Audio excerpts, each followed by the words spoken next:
एक गांव में बद्री प्रसाद अपनी पत्नी लक्ष्मी और बेटी प्रिया के साथ रहता था। बद्री प्रसाद बहुत ज्यादा गरीब था और मजदूरी करके अपने परिवार का गुजारा करता था। वहीं प्रिया अब जवान हो चुकी थी, जिस वजह से बद्री प्रसाद उसकी शादी के लिए काफी परेशान रहता था। और एक दिन लक्ष्मी ने कहा, अजी, हमारी बेटी अब जवान हो गई है, हमें उसके लिए लड़का ढूंढना चाहिए। हाँ, तुम कहे तो वैसे बिल्कुल ठीक ही रही हो लक्ष्मी। मैं प्रिया के लिए लड़का देख रहा हूँ, पर क्या कहें, दहेज ही बहुत लग रहा है। अब कुछ समझ नहीं आता कि करें तो करें क्या। अजी, पर शादी तो करनी ही पड़ेगी। आज के समय में दहेज बहुत ज्यादा लेते हैं। हाँ हाँ हाँ, तुमने ठीक कहा।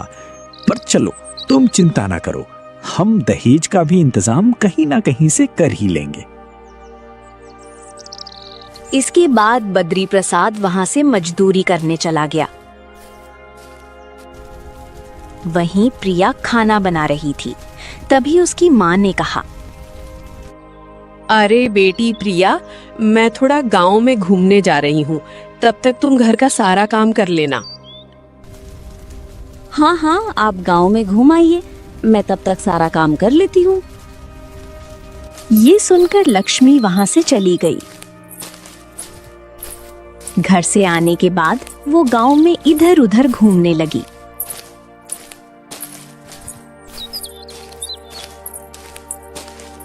तभी उसे विमला दिखाई दी।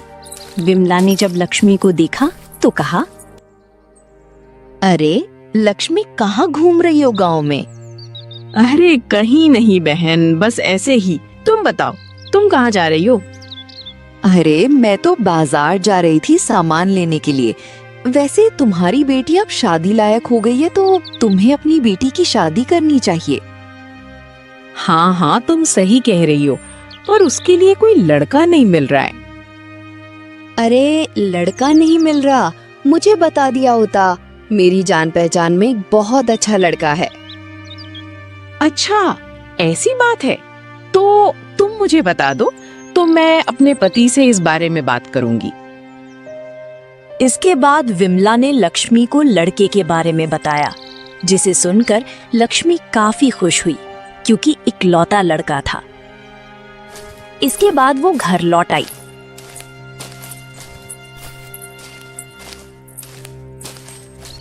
अब लक्ष्मी को प्रिया ने इतना खुश देखा तो कहा, क्या हुआ माँ, आप बहुत ज्यादा खुश लग रही हैं। हाँ हाँ बेटी, मुझे तुम्हारे लिए लड़का मिल गया है। ये सुनकर प्रिया भी काफी खुश हुई। शाम को जब बद्री प्रसाद घर लौटकर आया तो लक्ष्मी ने उसे सारी बात बताई, जिस पर बद्री प्रसाद ने कहा, अरे वाह, अगर ऐसी बात है तो तुम रिश्ता पक्का कर दो।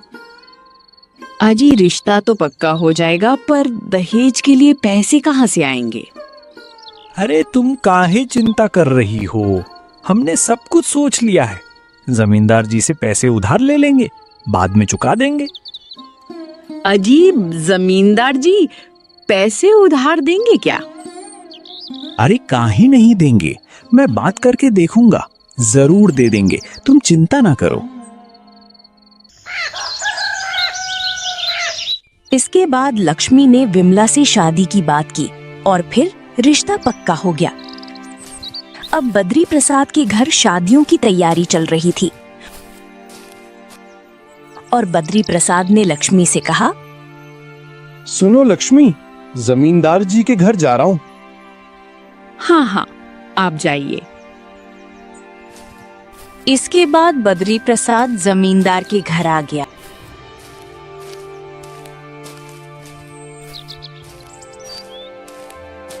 जमींदार ने जब बद्री प्रसाद को देखा तो कहा, ओहो, बद्री प्रसाद, और भाई क्या हुआ, तुम्हारी शादी का न्योता देने आए हो क्या? अभी कहाँ न्योता दे पाऊंगा जमींदार जी, अभी तो तैयारी शुरू हुई है। जमींदार जी, मुझे कुछ मदद चाहिए थी। अरे हाँ हाँ, बताओ कैसी मदद चाहिए। जमींदार जी, मुझे ना दहेज के लिए थोड़ा पैसे आपसे उधार में चाहिए थे। मैं आपके सारे पैसे बाद में दे दूंगा। अच्छा बताओ बताओ, कितने पैसे चाहिए बताओ। यही कोई 2-3 लाख चाहिए। हैं? अरे ये तो बहुत ज्यादा है। देखो भाई, इतने रुपए मैं तुम्हें बिना किसी जमानत के नहीं दे सकता। तुम्हें कुछ ना कुछ मेरे पास गिरवी रखना पड़ेगा। हाँ, अब जमींदार जी, आपको तो पता ही है, हमारे पास कुछ भी नहीं है, सिर्फ मेरे घर के सिवा। हाँ तो ऐसा करो कि अपना घर गिरवी रख दो। जब पैसे दे देना तो मैं तुम्हें घर वापस दे दूंगा। मुझे भी चिंता नहीं रहेगी और तुम भी पैसे चुका ही दोगे, तो फिर क्या समस्या है। ये सुनकर बद्री प्रसाद थोड़ा परेशान हुआ, पर उसके पास कोई दूसरा रास्ता भी नहीं था, क्योंकि पूरे गांव में सिर्फ जमींदार ही थे जो उसे पैसे दे सकते थे। और उसने जमींदार से कहा, ठीक है जमींदार जी, आप मुझे पैसे दे दीजिए, मैं अपना घर गिरवी रख देता हूँ। अरे ये हुई ना बात। अब मैं तुम्हें आराम से पैसे दे दूंगा, तुम आराम से 1 साल में चुका देना, ठीक है। हाँ ठीक है जमींदार जी। इसके बाद जमींदार ने बद्री प्रसाद को पैसे दे दिए और फिर वो वहां से चला गया। घर आने पर उसने लक्ष्मी को पैसे दिए और कहा, लक्ष्मी, इसे संभाल के रखो, अब हमारी बिटिया रानी की शादी धूमधाम से होगी। हाँ हाँ, आप बिल्कुल ठीक कह रहे हैं। अब हमारी बेटी की शादी धूमधाम से हो पाएगी। हमारी बेटी कितनी जल्दी बड़ी हो गई। सही कहा, देखते ही देखते इतनी सी प्रिया इतनी हो गई, शादी के लायक हो गई।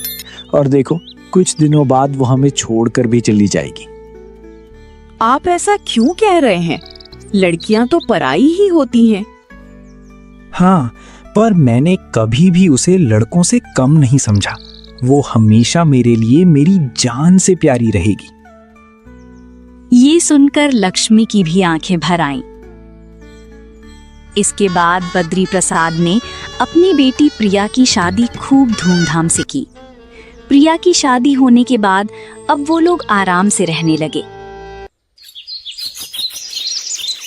और एक दिन लक्ष्मी ने कहा, अजी, हमारी बेटी की शादी बहुत अच्छे घर में हो गई है।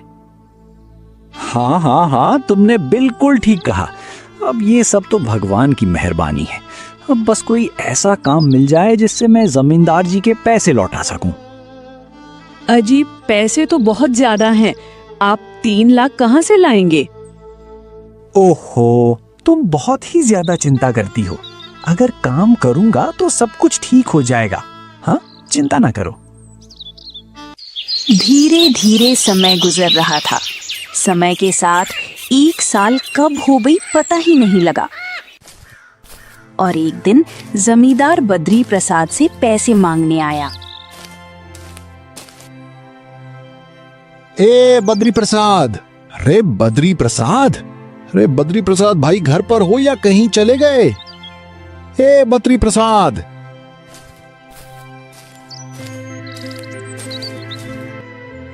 हाँ जमींदार जी, नमस्ते। घर पर ही हूँ, बताइए कैसे आना हुआ? अरे कैसे क्या आना हुआ? लड्डू पेड़ा खाने थोड़ी आया हूँ। 1 साल हो गए हैं, मेरे पैसे कब दोगे? अब तो मेरे पैसे दे दो।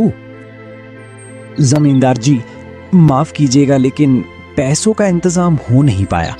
आप मुझे बस कुछ दिनों का समय दे दीजिए, मैं जल्द से जल्द कर दूंगा। अरे नहीं भैया, मैंने तुमसे पहले ही कहा था कि मुझे पैसे चाहिए तो समय पर चाहिए, क्योंकि मुझे दूसरे लोगों का भी देखना पड़ता है। हाँ, मुझे पता है जमींदार जी, पर सही बता रहा हूँ, अभी मेरे पास पैसे नहीं हैं, नहीं तो मैं आपको दे देता। हाँ तो ठीक है, मैं तुम्हें 1 महीने का समय देता हूँ। तुम्हें 1 महीने में इंतजाम करना होगा और इस बार कर ही लेना। हाँ। ये सुनकर बद्री प्रसाद काफी परेशान हुआ और इसके बाद जमींदार वहां से चला गया। जमींदार के जाने के बाद लक्ष्मी ने कहा, अजी अब हम लोग क्या करेंगे? 1 महीना तो बहुत कम होता है। हाँ, तुम सही कह रही हो भाग्यवान।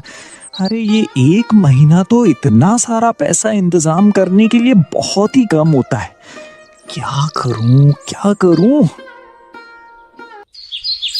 वहीं समय के साथ अब बद्री प्रसाद की तबीयत काफी ज्यादा खराब होने लगी, क्योंकि वो काफी ज्यादा परेशान रहता था। अजी आप इतने परेशान क्यों हो रहे हैं? देखिए ना, आपकी तबीयत भी खराब होगी। अरे तो क्या करूं, कुछ समझ ही नहीं आ रहा है। इतने सारे पैसे कहाँ से लेकर आऊं? अजी कुछ ना कुछ तो करना ही पड़ेगा, वरना जमींदार हमें चैन से नहीं रहने देगा। हाँ, कह तो तुम बिल्कुल ठीक रही हो। अब हमारे पास एक ही रास्ता बचा है। वो क्या रास्ता है? यही कि जमींदार हमसे हमारा ये घर ले ले। ये आप क्या कह रहे हैं? अगर जमींदार घर ले लेगा तो फिर हम लोग कहाँ रहेंगे? अभी वो लोग बात कर ही रहे थे, तभी वहां जमींदार आ गया और बोला, हाँ तो क्या हुआ बद्री प्रसाद, बड़े परेशान लग रहे हो भैया। पैसों का इंतजाम हुआ कि नहीं हुआ? हो ही गया होगा, है ना? नहीं नहीं जमींदार जी, पैसों का इंतजाम नहीं हो पाया। अच्छी बात है, जो नहीं हो पाया तो कोई बात नहीं। चलो अब अपना घर खाली कर दो और कहीं और जाकर रहो, क्योंकि अब मैं तुम्हारा घर ले रहा हूं। चलो खाली कर दो जल्दी से, चलो चलो चलो। ये आप क्या कह रहे हैं जमींदार जी? आप देख नहीं रहे मेरे पति की हालत कितनी ज्यादा खराब है।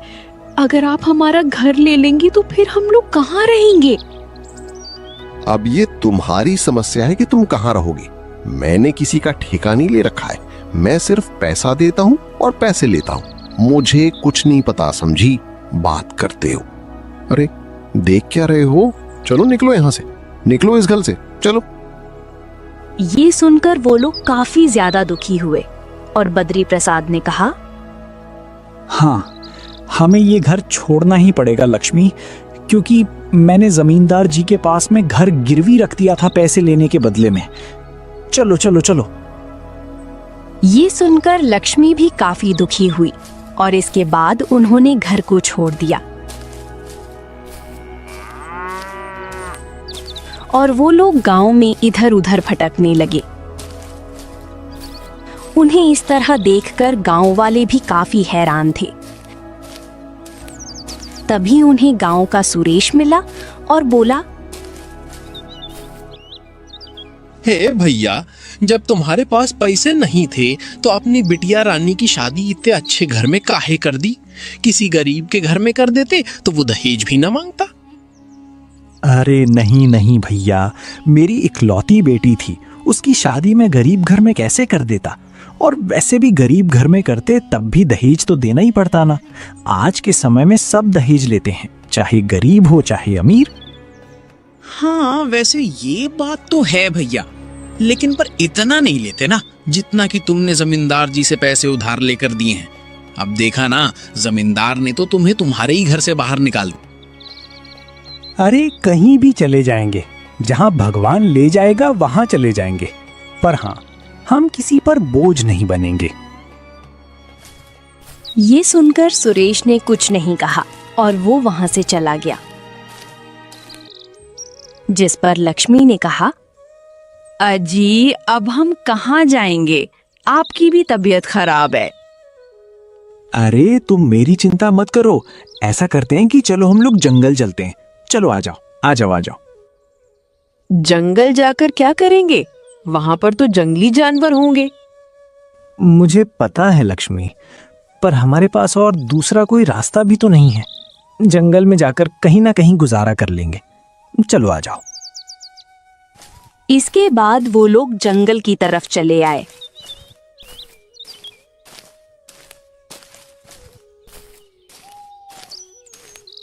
जंगल में आने के बाद वो लोग एक पेड़ के नीचे बैठ गए, क्योंकि बद्री प्रसाद की तबीयत काफी खराब हो रही थी। अजी, आपकी तबीयत तो बहुत ज्यादा खराब हो रही है। अब मैं क्या करूं? अरे अरे, तुम इतनी परेशान क्यों हो रही हो? मुझे कुछ नहीं होगा।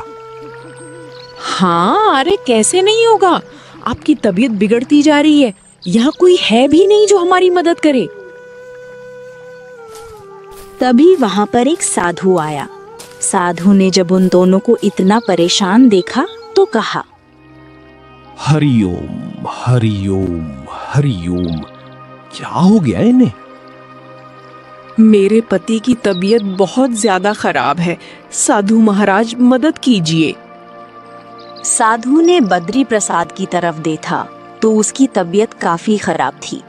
इस पर साधु ने अपने कमंडल से गंगा जल निकाला और बद्री प्रसाद को पिला दिया, जिससे बद्री प्रसाद की हालत सुधर गई।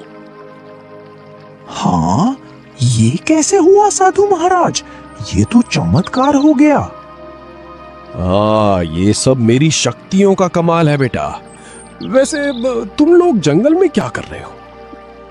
अब हम क्या बताएं आपको साधु महाराज। हमने अपनी बेटी की शादी करने के लिए जमींदार जी से पैसे उधार लिए, पर जमींदार को पैसे ना दे पाने की वजह से जमींदार जी ने हमसे हमारा घर छीन लिया और हम बेघर हो गए। बस इसीलिए जंगल में भटक रहे हैं। अच्छा, तो ऐसी बात है। मनुष्य को अपने कर्म के हिसाब से ही फल मिलते हैं। ये आप क्या कह रहे हैं महाराज? मैंने तो कभी भी किसी का बुरा नहीं किया। अरे जरूरी नहीं कि इसी जन्म के कार्य हो, पिछले जन्म के भी हो सकते हैं, क्योंकि भाग्य में जो लिखा होता है वो कभी नहीं मिटता। पर साधु महाराज, हमें अपना पिछला जन्म तो याद ही नहीं है, क्योंकि हम तो साधारण मनुष्य हैं। आपको तो कुछ पता हो तो बता दीजिए। हाँ, क्यों नहीं। वैसे तो मुझे सब कुछ पता है, और जो नहीं पता है मैं वो पता लगा भी सकता हूँ। रुको, मैं अभी पता लगा कर बताता हूँ कि तुम लोगों ने क्या किया है।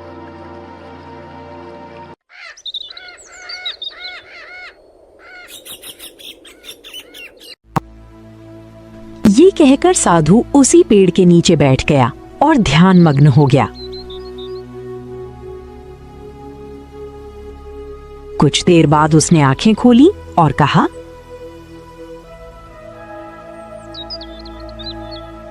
ओम, तुम पिछले जन्म में एक बहुत बड़े सेठ थे। तुम लोगों का पैसा खाते थे, जिस वजह से गांव वालों ने तुम्हें बहुत मारा। पर तुमने अपनी सारी संपत्ति को बचाने के लिए एक पीपल के पेड़ के नीचे उसे गाड़ दिया, जो कि अभी भी बनी हुई है। क्या क्या क्या आप सच कह रहे हैं? वो खजाना अभी भी गड़ा हुआ है? हाँ, वो अभी भी गड़ा हुआ है, और इसीलिए इस जन्म में तुम लोग इतने गरीब पैदा हुए हो। ये सुनकर वो लोग एक दूसरे की तरफ देखने लगे और लक्ष्मी ने कहा, महाराज, कोई उपाय नहीं है जिससे हम अपने पुराने जन्मों से मुक्ति मिल सके? तुम्हारे पुराने जितने भी बुरे कर्म थे वो सब खत्म हो गए। अब तुम्हारे अच्छे कर्म शुरू हुए हैं, और अब तुम लोग आराम से अपना जीवन जियोगे। पर कैसे महाराज? अब तो हम लोग बुजुर्ग हो चुके हैं। हम लोगों की कुछ ही दिनों की जिंदगी बची है। हाँ, पता है, पर तुम्हारे अच्छे कर्मों की वजह से मैं तुम्हें जिंदगी भी वापस दे दूंगा। ये सुनकर वो दोनों काफी हैरान हुए और बद्री प्रसाद ने कहा, अब क्या वाकई में ऐसा कर सकते हैं? पर ऐसा कैसे होगा साधु महाराज? यहाँ से कुछ दूरी पर तुम्हें एक जादुई मैना मिलेगी। जादुई मैना तुम्हें जादुई फल के बारे में बताएगी। अगर तुम वो फल खा लोगे तो तुम लोग फिर से जवान हो जाओगे। जादुई मैना की बात सुनकर बद्री प्रसाद और लक्ष्मी काफी खुश हुए और फिर साधु की आज्ञा पाकर वो लोग जादुई मैना को ढूंढने के लिए जंगल में आगे चल दिए। अजी, हमें वो जादुई मैना कहाँ मिलेगी? अब पता नहीं। लक्ष्मी, साधु महाराज ने ये कहा है कि हमारा हृदय सच्चा है, हमें वो जादुई मैना कहीं ना कहीं मिल ही जाएगी। बस हमें अपनी नजरें तेज रखनी है, ध्यान से देखते चलना है ना। इसके बाद वो लोग जंगल में आगे बढ़ते जा रहे थे। काफी दूर आने पर एक पेड़ पर उन्हें एक पंछी दिखाई दिया। उसे देखकर बद्री प्रसाद ने कहा, हे लक्ष्मी, लगता है कि यही वे मैना है जिसके बारे में साधु महाराज बता रहे थे। देखो। लक्ष्मी ने जब उस तरफ देखा तो वहां पर मैना बैठी हुई थी। हाँ हाँ, आप सही कह रहे हैं, हमें उसी के पास जाना चाहिए। ये कहकर वो लोग उस मैना के पास गए, पर मैना गायब हो गई, जिसे देखकर वो लोग काफी हैरान हुए। अरे, ये मैना कहाँ चली गई? अभी तो यहीं पर बैठी थी। ये मैना गायब क्यों हो गई? ओहो, मुझे नहीं पता कहाँ गायब हो गई। चलो, हमें फिर से उसे ढूंढना होगा। तभी उन्हें दूसरे पेड़ पर मैना दिखाई दी और वो लोग वहां गए। अरे रुकिए, आप गायब क्यों हो गई थी? तुम लोग यहाँ क्या कर रहे हो और मुझे क्यों ढूंढ रहे हो? क्योंकि मुझे यहाँ साधु महाराज ने भेजा है। क्या? साधु महाराज ने? ठीक है, अगर तुम्हें साधु महाराज ने भेजा है तो ये बताओ, साधु महाराज के गले में कितनी माला थी? ये सुनकर वो दोनों सोच में पड़ गए। जहाँ तक हमको याद है, साधु महाराज ने सिर्फ एक ही माला पहनी हुई थी। ठीक है, तो तुम्हें साधु महाराज ने ही भेजा है। अब बताओ, क्या काम है मुझसे? हमें जादुई फल के बारे में बता दो। जादुई फल का पेड़ कहाँ है? अच्छा, तो तुम्हें जादुई फल का पेड़ चाहिए है। यहाँ से पश्चिम दिशा की तरफ जाओ, वहाँ एक बहुत बड़ा विशाल पेड़ मिलेगा। उस पर लाल रंग का फल होगा, वही जादुई फल है, उसे तुम लोग ले लेना। ये सुनकर वो लोग काफी खुश हुए और पश्चिम दिशा की तरफ चले गए। पश्चिम दिशा की तरफ वो लोग जा रहे थे।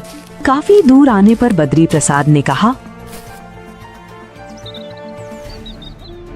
हे लक्ष्मी, मैं काफी ज्यादा थक गया हूँ। बाप रे। हाँ हाँ, आप यहाँ पर आराम कर लीजिए, हम लोग आराम से चलेंगे। बद्री प्रसाद और लक्ष्मी एक पेड़ के नीचे बैठ गए। काफी देर बैठने के बाद बद्री प्रसाद ने कहा, हाँ, चलो लक्ष्मी, अब हमें चलना चाहिए क्योंकि शाम होने वाली है। चलो आओ। हाँ हाँ, आप ठीक कह रहे हैं।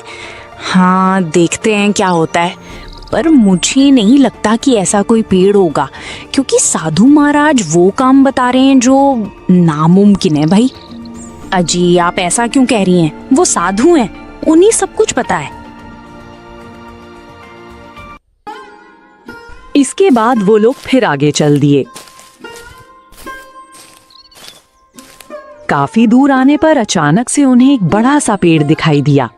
उस बड़े से पेड़ को देखकर बद्री प्रसाद ने कहा, अरे बाप रे बाप, हे लक्ष्मी, ये तो बहुत ही बड़ा पेड़ है। क्या साधु महाराज इसी पेड़ की बात कर रहे थे क्या? लक्ष्मी ने जब इतने बड़े पेड़ को देखा तो वो भी काफी ज्यादा हैरान हो गई। हाँ हाँ, आप बिल्कुल ठीक कह रहे हैं, मुझे तो यकीन ही नहीं हो रहा, इतना विशाल पेड़ भी होते हैं। इसके बाद वो लोग उस पेड़ के पास गए। पेड़ पर लाल रंग के फल लगे हुए थे। अजी, क्या यही जादुई फल है? हाँ, साधु महाराज ने यही रंग बताया था। इसके बाद उन दोनों ने जादुई फल को तोड़ लिया। जादुई फल को तोड़ते ही उन्होंने जैसे ही जादुई फल को खाया तो वो लोग चमत्कारी रूप से जवान हो गए। जिसे देखकर लक्ष्मी और बद्री प्रसाद काफी हैरान हुए। अजी, मैं तो फिर से जवान हो गई। हाँ, मैं भी जवान हो गया। ऐसा लग रहा है कि जैसे हम लोग 25 बरस के हो गए हो। क्यों लक्ष्मी? अरे वाह, तुम तो बड़ी खूबसूरत लग रही हो। आप सही कह रहे हो। अब तो हमारी बेटी हमें बिल्कुल भी नहीं पहचान पाएगी। अब चलिए हम लोग अपना खजाना ढूंढ लेते हैं। पर लक्ष्मी, वो पीपल का पेड़ कहाँ है? मतलब हम किस तरह से पता लगाएंगे कि पीपल का पेड़ किस तरफ है? क्योंकि साधु महाराज ने तो सिर्फ पेड़ बताया है। ये भी आप ठीक कह रहे हैं, पर हम लोग इस तरह हार नहीं मान सकते, क्योंकि साधु महाराज की कृपा से हम लोग जवान तो हो ही गए हैं। ये तुमने ठीक कहा, पर अगर कोई इशारा मिल जाता तो हम लोग उस पेड़ तक आराम से पहुंच सकते थे।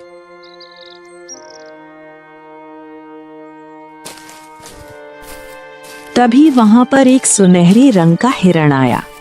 हिरण को देखकर बद्री प्रसाद ने कहा, अरे, ये तो सुनहरे रंग का हिरण है। ये कहाँ जा रहा है? मुझे क्या पता ये कहाँ जा रहा है। मुझे ऐसा क्यों लग रहा है कि ये हिरण हमको ही लेने आया है। ये आप क्या कह रहे हैं? ऐसा कुछ भी नहीं है।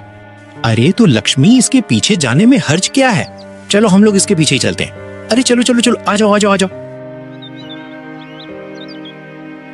इसके बाद बद्री प्रसाद और लक्ष्मी सुनहरे हिरण के पीछे पीछे चले गए। सुनहरा हिरण उन्हें जंगल में काफी अंदर लेकर जा रहा था, जिसे देखकर वो लोग काफी ज्यादा हैरान हो रहे थे।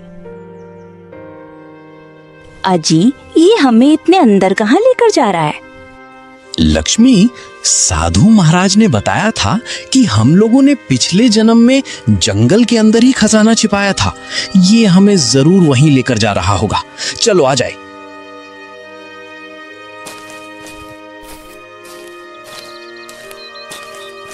और तभी हिरण रुक गया। जब उन लोगों ने सामने देखा तो एक पीपल का पेड़ था। पीपल के पेड़ को देखकर बद्री प्रसाद ने कहा, लगता है यही वो पेड़ है जिसके बारे में साधु महाराज बता रहे थे। वहीं हिरण वहां से अचानक से गायब हो गया, जिसे देखकर वो लोग काफी हैरान हुए। अजी, ये हिरण कहाँ चला गया? कहीं ऐसा तो नहीं साधु महाराज ने हमारी मदद के लिए हिरण को भेजा हो? हाँ हाँ हाँ, तुम बिल्कुल सही कह रही हो। हम लोगों ने अभी साधु महाराज को याद किया था। शायद ये उन्हीं की माया हो। इसके बाद उन्होंने पीपल के नीचे खुदाई शुरू कर दी। काफी देर खोदने के बाद उन्हें वहां पर सोने चांदी से भरे मटके मिले, जिन्हें देखकर वो लोग काफी खुश हो गए। मुझे भी नहीं पता था लक्ष्मी, ये तो साधु महाराज की कृपा है जो उन्होंने हमें बता दिया। इतना सारा सोना चांदी? हमें तो पता ही नहीं था कि पिछले जन्म में आप इतने अमीर थे। बाप रे बाप। अजी, अब हमें इन सबको लेकर वापस अपने गांव चलना चाहिए। हाँ हाँ हाँ, तुम बिल्कुल ठीक कह रही हो। वैसे भी रात होने वाली है, पर इससे पहले हमें साधु महाराज का धन्यवाद भी करना चाहिए। ये भी आप बिल्कुल सही कह रहे हैं, क्योंकि साधु महाराज की कृपा से ही हम लोग फिर से जवान हो पाए हैं और हमें इतना धन दौलत मिल पाया।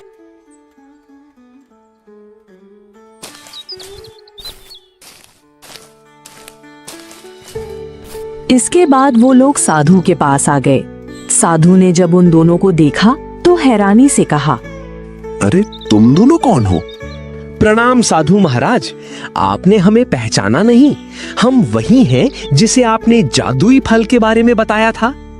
ये सुनकर साधु काफी खुश हुआ और बोला, ओ, अरे हाँ, तुम्हें लगता है कि जादुई फल मिल गया है। हाँ साधु महाराज, हमें मैना ने जादुई फल के बारे में बता दिया था और आपकी कृपा से देखिए हम फिर से जवान हो गए और वहीं हमें हमारा सारा धन भी मिल गया। ये सुनकर साधु काफी खुश हुआ और बोला, अरे वाह, ये तो बहुत अच्छी बात है। अब तुम लोग अपना जीवन आराम से गुजारो। जाओ। इसके बाद वो लोग साधु की आज्ञा पाकर गांव में वापस आ गए, जहां पर उनकी बेटी प्रिया आई हुई थी और वो जमींदार से कह रही थी, आपने मेरे पिताजी से मेरा घर क्यों ले लिया? आपको पता है ना मेरे पिताजी ने कितनी मेहनत से ये घर बनवाया था। हाँ हाँ हाँ, मुझे पता है, तो मैं क्या करूं? उसने मेरे पैसे नहीं दिए, इसीलिए घर ले लिया।